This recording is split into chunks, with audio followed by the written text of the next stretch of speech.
Phil Doran. Hello, John. Hello. Prior to writing The Reluctant Tuscan, you spent most of your life writing scripts in Hollywood. How did you make that transition from screenwriting to prose? Well, it was tricky because I recognized there were some things I was good at and some things I wasn't. And by virtue of my training, I was good at writing dialogue. So I made sure that I had a lot of dialogue in my book.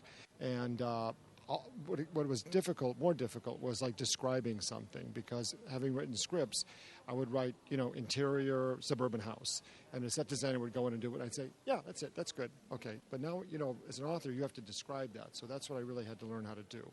And what was the biggest challenge you faced in writing The Reluctant Tuscan? It was a very simple challenge, and that was, here I am, I'm living in Tuscany, and I'm complaining about it, and how could I not make the reader hate me?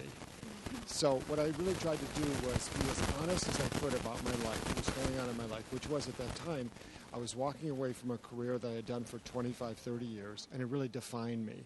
So I was in the process of really rediscovering who I was, reinventing myself, to use that cliche, and I used the metaphor of going to Tuscany and rebuilding a house as a metaphor for rebuilding who I was.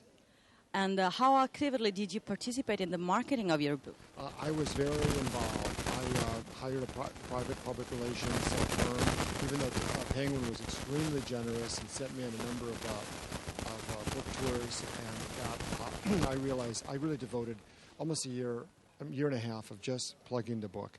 I went to groups. I, did phone-ins to book groups. I did personal appearances, and that was what I did, because the unfortunate economics of the book world in America is, unless you can get on Oprah, unless you can get on the Today Show, you need to depend on the kindness of strangers.